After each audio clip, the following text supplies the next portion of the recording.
हैं, तो हम छात्रों को ये कहेंगे कि आप अपनी उपस्थिति दर्ज करवाइए।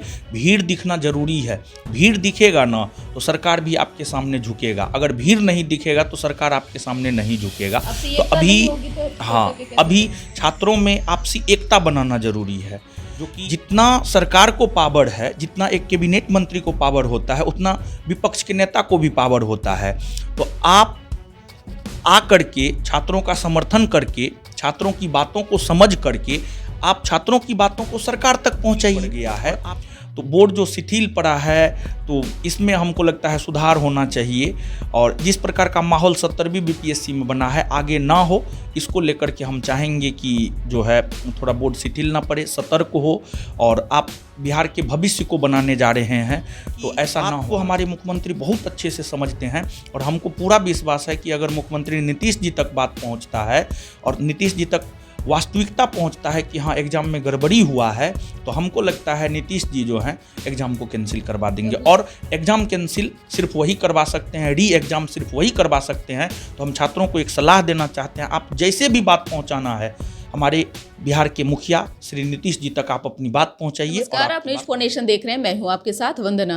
एक बार फिर हम रोशन सर के साथ जो है हाजिर हो चुके हैं। बीपीएससी अभ्यर्थी लगातार अभी गर्दनी बाग धरना स्थल पर जो है अपना आंदोलन जारी रखे हैं। हालांकि अभी भी उन्हें उम्मीद है कि आयोग हमारी बात को सुनेगा, सरकार हमारी बातों को समझेगा, लेकिन ऐसा अभी कुछ नहीं देखा जा रहा है। खुद रोशन सर से बात करेंगे। सर, आपकी बातों को लोग सुन रहे हैं, मान रहे हैं, उसको अमल भी कर रहे हैं। अभ्यर्थी अभी भी जो है आंदोलित हैं, ऐसे में अब उन्हें क्या करना चाहिए आगे? देखिए, सिर्फ कहने मात्र से कुछ नहीं हो जाएगा। हमको लगता है कि जिस प्रकार का चीज़ जो गर्दनी बाग में आंदोलन हो रहा है, सत्याग्रह हो रहा है, शिक्षा सत्याग्रह नाम दिया गया है, सत्याग्रह हो रहा है, उसमें छात्रों के द्वारा कई प्रकार की बातें की जा रही है। जैसे कहा जा रहा है कि गया में जो है लाउड स्पीकर से आंसर लिखाया जा रहा था। तो गया में जो लाउड स्पीकर से आंसर लिखाया जा रहा था उसका आप कुछ प्रूफ दीजिए। अगर आप प्रूफ देते हैं तो फिर बोर्ड भी आपकी बातों को मानेगा। अब सिर्फ बात करने मात्र से नहीं हो जाता है। और जहाँ तक क्वेश्चन पेपर वायरल का सवाल है, क्वेश्चन पेपर वायरल जो है लगभग कहा जा रहा है कि व्हाट्सएप पर जो है 1 बजे के आसपास हुआ है, और वो जो वायरल हुआ है वो बापू परीक्षा परिसर से हुआ है। तो बापू परीक्षा परिसर से वायरल हुआ है, तो बापू परीक्षा परिसर और उसके अलावे जो अन्य सेंटर थे उसमें तो स्टूडेंट अपना एग्ज़ाम दे रहे थे। तो बापू परीक्षा परिसर से जो वायरल हुआ है, बापू परीक्षा परिसर के एग्ज़ाम को तो कैंसिल कर दिया गया है, और दूसरी बात वहाँ पर तो नए सिरा से एग्ज़ाम कंडक्ट करवाया जा रहा है, जिसका अनाउंसमेंट भी हो चुका है। 4 जनवरी को एग्ज़ाम होना है। लेकिन फिर देखिए, अगर आप 4 जनवरी को 12,000 बच्चों का एग्ज़ाम कंडक्ट करवाते हैं, पहले जो है लाखों बच्चों का एग्ज़ाम हो चुका है, तो कहीं ना कहीं क्वेश्चन के लेवल में डिफरेंसेज होगा, निश्चित तौर पर होगा। अप एंड डाउन तो होना ही होना है। तो क्वेश्चन के लेवल में जो अप एंड डाउन होगा, तो इससे छात्रों को एक प्रकार से कहिए तो ना तो 13 दिसंबर और ना ही 4 जनवरी को जो एग्ज़ाम होने वाला है, अगर मान लिया जाए 4 जनवरी को क्वेश्चन टफ कर देता है, तब क्या होगा? तब तो यहाँ के लड़के सेलेक्ट नहीं हो पाएंगे। लेकिन अगर मान लिया जाए कि लॉ कर देता है, तब तो सब यहीं के बच्चे सेलेक्ट हो जाएंगे। तो इसी वजह से जो है ये सब रीज़न है कि छात्रों की ये मांग है कि नहीं, फिर से जो है उसको यानी उसको कैंसिल कर दिया जाए, और कैंसिल करके जो है फिर से री एग्ज़ाम हो। तो ठीक है, बोर्ड आपकी बात को मानेगा, री एग्ज़ाम लेगा, लेकिन आप कुछ प्रूफ तो दीजिएगा, पुख्ता प्रूफ तो दीजिएगा, और चीज़ों को आगे तो बढ़ाइएगा।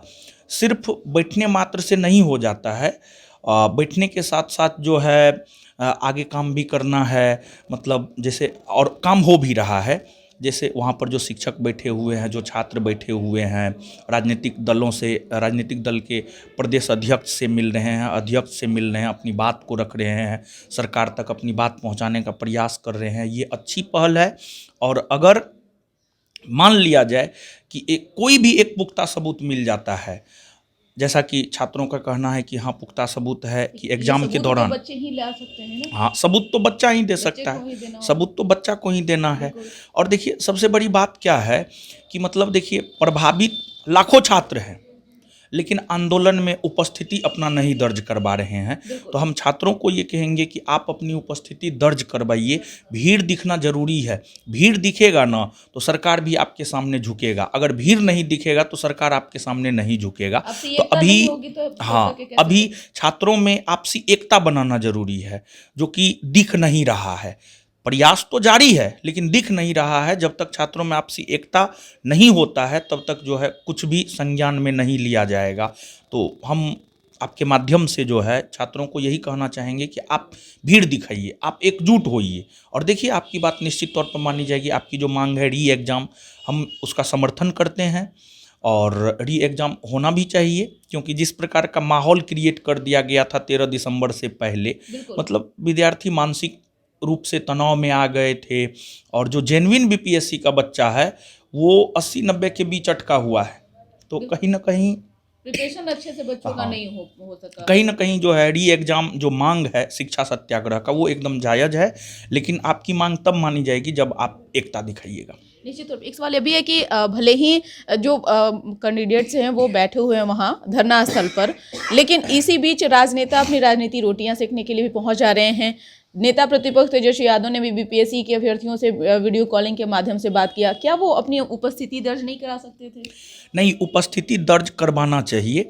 जहाँ तक हमारी जानकारी है कि वो किसी यात्रा पे हैं संभवतः अभी, और उनका यात्रा जो है अभी आजकल में समाप्त होने वाला है। तो फिर हम तो डिमांड किए हैं, हम तो सोशल मीडिया के माध्यम से तेजस्वी यादव से आग्रह किए हैं कि आप बिहार में विपक्ष में हैं और आप अपने आप को युवा नेता कहते हैं और आप युवा नेता हैं भी, तो आपको छात्रों के समर्थन में आना चाहिए, छात्रों के समर्थन में रोड पे उतरना चाहिए। छात्रों की मांग को आपको सरकार तक पहुंचानी चाहिए। जितना सरकार को पावर है, जितना एक कैबिनेट मंत्री को पावर होता है, उतना विपक्ष के नेता को भी पावर होता है। तो आप आकर के छात्रों का समर्थन करके, छात्रों की बातों को समझ करके आप छात्रों की बातों को सरकार तक पहुंचाइए और आपकी बात मानी भी जाएगी।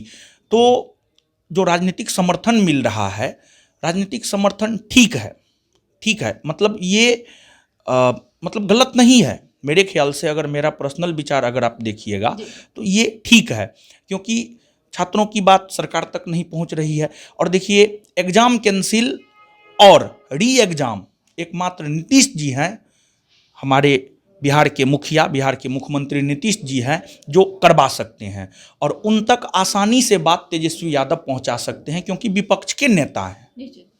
तो हमको लगता है कि उनका समर्थन ठीक है और उनको आना भी चाहिए।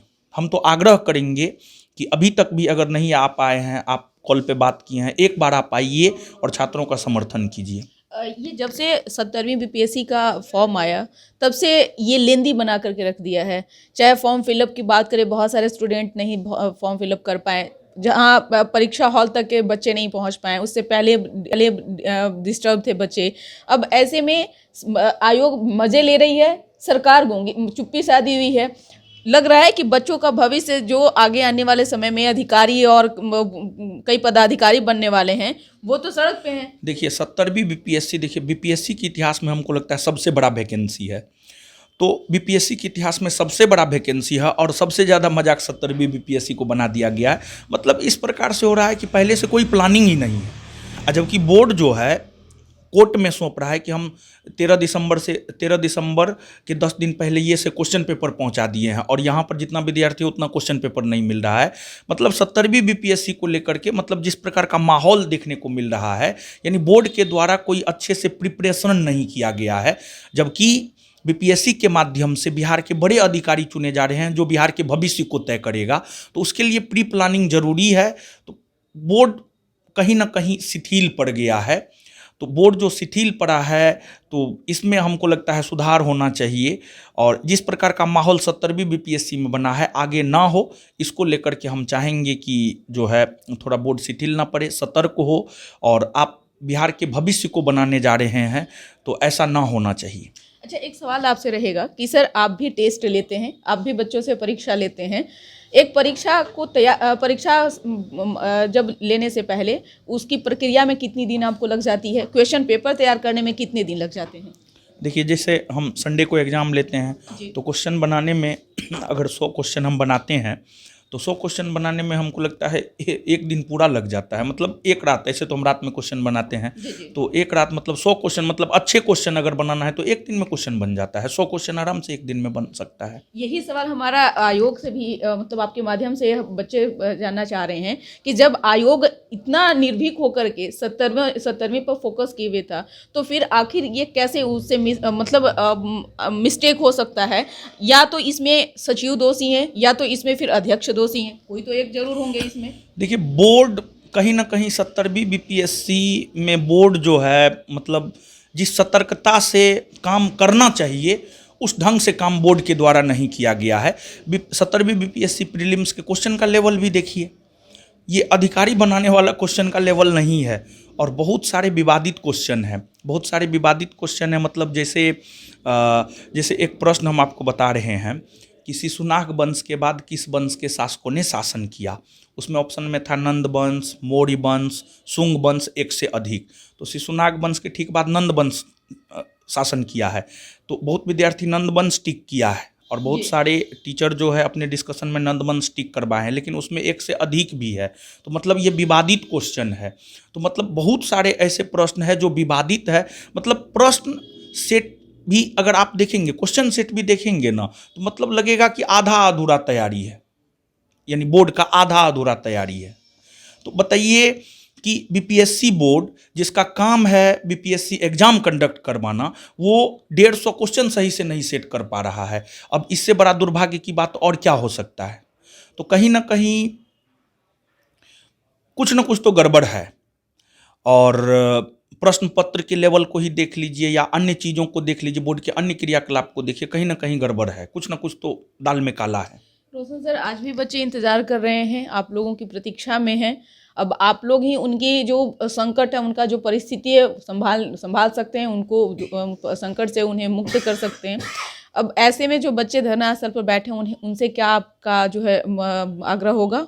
और दूसरी बात, शिक्षकों को भी किस तरह से आप लोग जो है मतलब इस चीज़ को ले रहे हैं?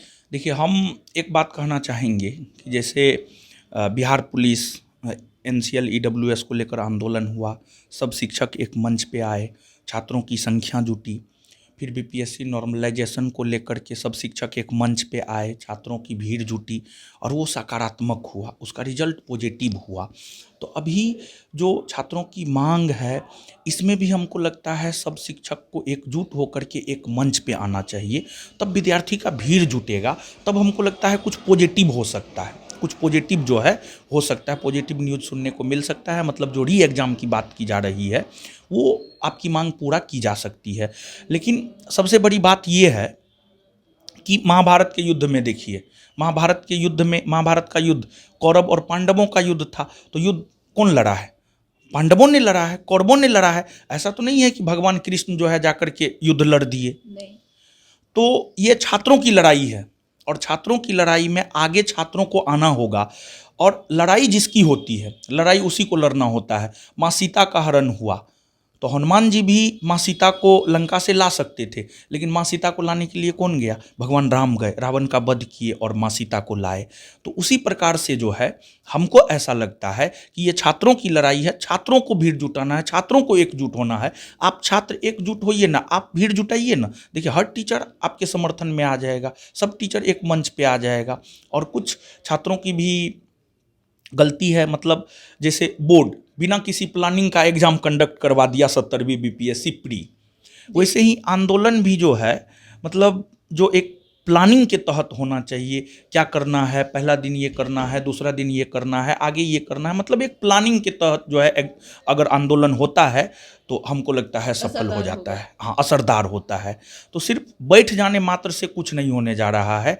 आगे भी जो प्रक्रिया है, मतलब मुख्य सचिव तक अगर ठीक है, मान लिया जाए कि बीपीएससी के अध्यक्ष आपकी बात को नहीं सुन रहा है, तो बिहार के जो मुख्य सचिव है उन तक बात पहुंचाया जाए, या फिर बिहार के जो मुख्यमंत्री है किसी भी जरिए मुख्यमंत्री तक बात पहुंचाया जाए। और हमारे मुख्यमंत्री स्टूडेंट लीडर रहे हैं और छात्र नेता के तौर पर ही आगे बढ़े हैं। छात्रों की बात को हमारे मुख्यमंत्री बहुत अच्छे से समझते हैं, और हमको पूरा विश्वास है कि अगर मुख्यमंत्री नीतीश जी तक बात पहुंचता है और नीतीश जी तक वास्तविकता पहुंचता है कि हाँ एग्जाम में गड़बड़ी हुआ है, तो हमको लगता है नीतीश जी जो हैं एग्जाम को कैंसिल करवा देंगे। और एग्जाम कैंसिल सिर्फ वही करवा सकते हैं, री एग्जाम सिर्फ वही करवा सकते हैं। तो हम छात्रों को एक सलाह देना चाहते हैं, आप जैसे भी बात पहुंचाना है हमारे बिहार के मुखिया श्री नीतीश जी तक आप अपनी बात पहुंचाइए और आपकी बात मानी जाएगी। एक अंतिम सवाल रहेगा सर, अभी 2025 में विधानसभा चुनाव होना, उससे पहले तमाम विभाग अपना जो है प्रक्रिया में लगा हुआ है,